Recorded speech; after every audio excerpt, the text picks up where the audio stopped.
Hi friends, I am doctor Rameshwari. आज हम कुछ जानकारी लेंगे ऑस्टियोआर्थराइटिस के बारे में।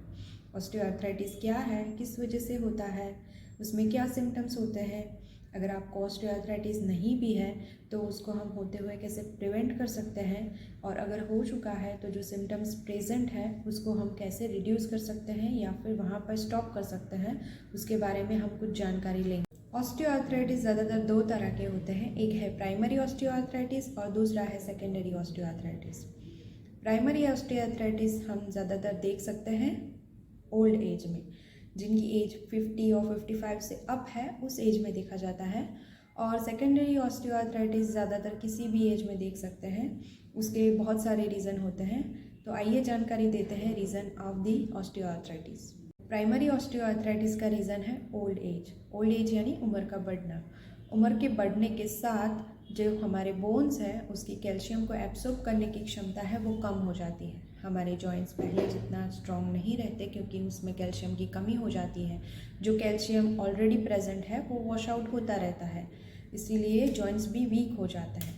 उसके साथ साथ अगर कोई लॉन्ग ड्यूरेशन एक्टिविटी होगी, जैसे कि ज़्यादातर बैठना हो गया, ज़्यादातर स्टैंडिंग हो गया, ज़्यादातर सीढ़ियाँ चढ़ना उतरना हो गया, उसकी वजह से भी जॉइंट्स में वेयर एंड टेयर देखा जा सकता है और उसकी वजह से प्राइमरी ऑस्टियोआर्थराइटिस फॉर्म हो। सेकेंडरी ऑस्टियोआर्थराइटिस के बहुत सारे रीज़न हैं। उसका पहला है कंजेनाइटल।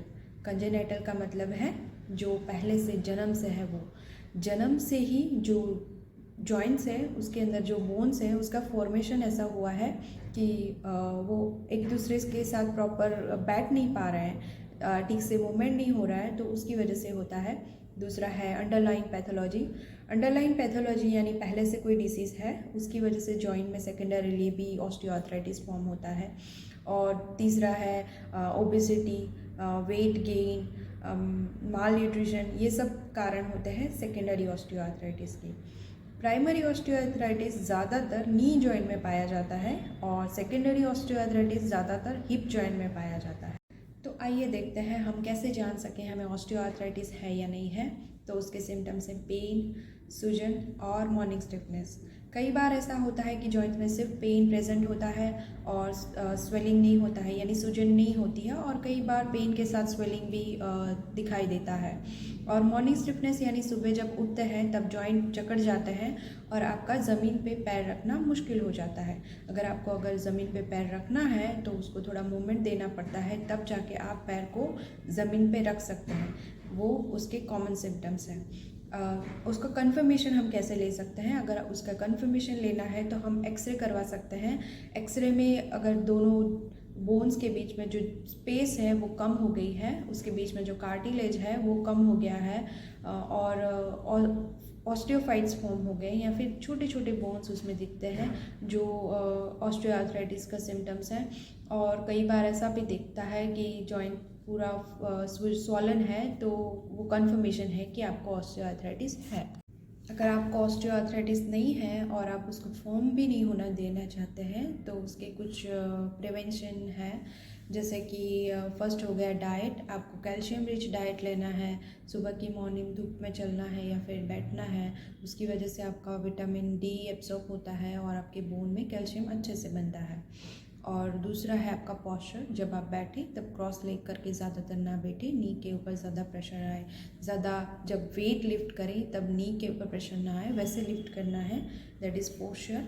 और तीसरा है स्ट्रेंथ। आपके बोन्स की और मसल्स की स्ट्रेंथ को मेंटेन रखें एक्सरसाइज से या फिर वॉकिंग से या फिर वेट रेजिस्टेंस एक्सरसाइज से, तो उससे आपके बोन्स में कभी भी ऑस्टियोआर्थराइटिस फॉर्म होने के चांसेस बहुत ही कम हो जाते हैं। ऑलरेडी जिनको ऑस्टियोआर्थराइटिस फॉर्म हो गया है उसके लिए हम क्या कर सकते हैं कि हम डायरेक्टली फिजियोथेरेपी के पास जा सकते हैं, उनसे हम प्रॉपरली डायग्नोस करवा सकते हैं, अपने जॉइंट्स का असेसमेंट करवा सकते हैं, हमारे को प्रॉपर पॉस्चर का असेसमेंट करवा सकते हैं, गाइडेंस ले सकते हैं कि इसको कैसे वहीं पे रोक पाए, और जो सिम्टम्स ऑलरेडी प्रेजेंट है उसको हम कैसे रिड्यूस कर सकते हैं। समटाइम्स ऑस्टियोआर्थराइटिस इतना ज़्यादा बढ़ जाता है कि ऑपरेशन के अलावा कोई इलाज नहीं रहता है।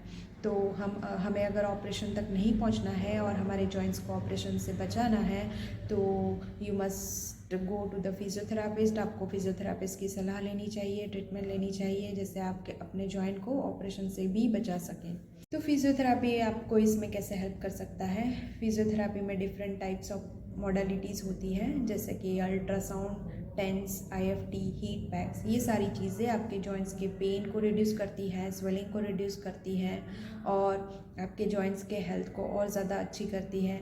उसके साथ एक्सरसाइज हो गया जो आपके जॉइंट्स और मसल्स की स्ट्रेंथ को इम्प्रूव करती है, जिससे कि आपके जो ऑलरेडी सिम्टम्स प्रेजेंट है वो भी कम हो जाते हैं और ऑस्टियोआर्थराइटिस को वर्सन होने से भी वहाँ पे स्टॉप कर देती है। ज़्यादातर ऑस्टियोआर्थराइटिस को नज़रअंदाज किया जाता है क्योंकि जब वो प्राइमरी स्टेज में होता है तो उसके सिम्टम्स इतने वर्स नहीं होते हैं। वो कभी कभी पेन देता है, कभी कभी पेन चला जाता है, तो पीपल उसको नॉर्मली ले लेते हैं और वो अंदर से तो अपना काम कर ही रहा होता है, उसको जॉइंट की हेल्थ को और वर्स करता है। और अब कई बार ऐसा होता है वो उस लेवल पे पहुंच जाता है कि ऑपरेशन के अलावा कोई इलाज नहीं रहता। तो अगर आपको अपने जॉइंट की हेल्थ को मेंटेन रखना है, ऑस्टियोआर्थराइटिस को बढ़ने से रोकना है, तो आपको अपने जॉइंट हेल्थ के प्रति कंसर्न रहना चाहिए और उसको प्रॉपरली डायग्नोस करवा के उसकी ट्रीटमेंट लेनी चाहिए। Thank you.